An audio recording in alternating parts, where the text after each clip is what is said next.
राजखान्थि फोथाराव सिउलि महिलारिनि आगान।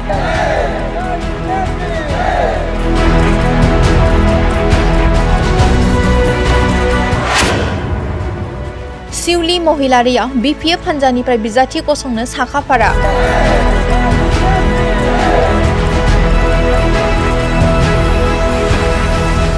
फैगौ जानो गोनां आसाम बिधान सभायाव 3 नं सानजा क'क्राझार बियाबनिफ्राय बिपिएफ हान्जानिफ्राय बिटिसिनि चिफ हाग्रामा महिलारिनि बिसि सिउलि महिलारिया बिजाथि महरै गसंगोन।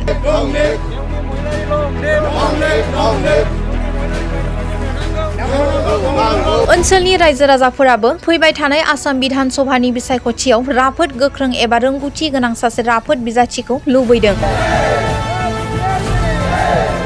जे हाग्रामा सारनि अनजालि बिसि सिउलि मेडामखौनो जोङो गुवार गोसोजों हामलायनानै दङ, बेखौनो जोंनो नांगौ।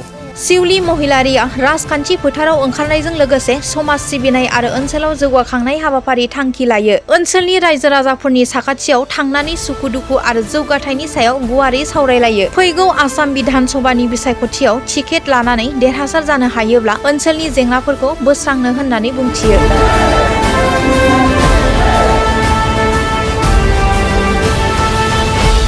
मोनसे मोननायावनो मोजां खामानि मावलांनांगौ होनना आं सानो। जिहेतु आंहा स्कप दं, आंहा केपासिटि दं, नोंखायनो आं दिनै दारायनानै नोंथांमोननि थाखाय खामानि मावनो नागिरदों आरो दा नोंथांमोनहा मोजां मोनदों ना गाज्रि मोनदों? मोजां मोनदों।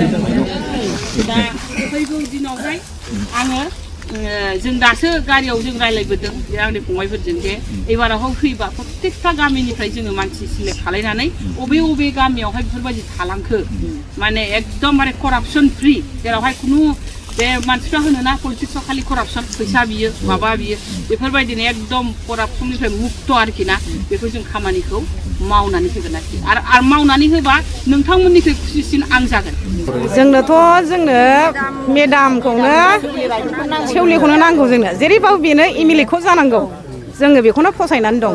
जोंहा प्रमिला बायद'आ माने बुरिद्रायबाय, बैसो जाबाय बियो, जोंहा नै दा जोंहा बायद'आनो जोंहा जेरैबाबो बे एमएलए खौ जेरैबाबो बियो सोरखिलांनांगौ आरो जोङो बेजोंनो सापर्ट, बेखौनो जोंनो नांगौ जेरैबाबो बे देरहानांगौ, अरायबाबो जों बेखौ नांगौ आरोखि, जेरैबाबो जोंनो नांगौ जानानै फैनाया बायद'आनो सुफुंजोबनो हागोन आरोखि। बिपिएफनि दैदेनगिरि हाग्रामा महिलारि बिथांनाव मा खावलायनो सानो, जिहेतु बायद'नो टिकेट होनांगौनि थाखाय मा खावलायगोन?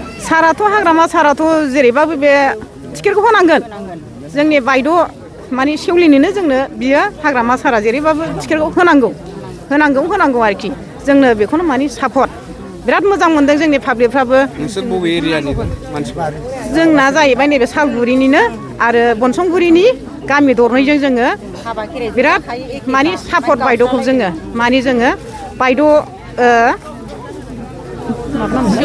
बायद' सेउलिखौनो जोंहा बहुद सापर्ट आरो जोंनो जेरैबाबो बेखौ जोङो देरहागोन रायजोफ्रा आरो जेरैबाबो बेनो सोरखिलांनांगौ, एमएलए आव बेनो जाथारनांगौ।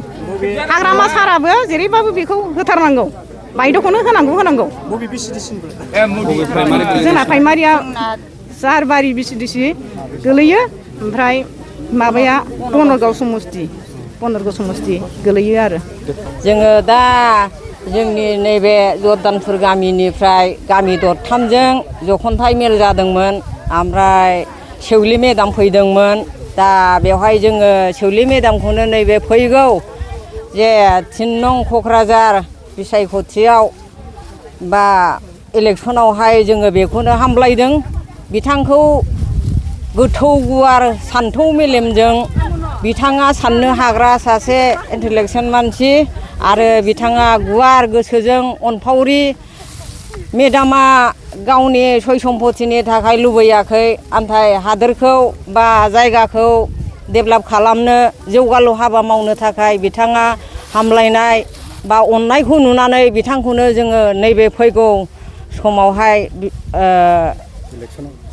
इलेक्सनावहाय जों देरहाहोनो थाखाय बिथांखौनो मुजुबुद खामानि मावनानै देरहाहोनो थाखाय जोङो आखायाव लाबाय आरो बिथांखौनो जोङो हामलायदों। बिथांखौनो जोंनो बिजान्थि नांथारगौ, नांगौ जोंनो बेखौनो नांगौ।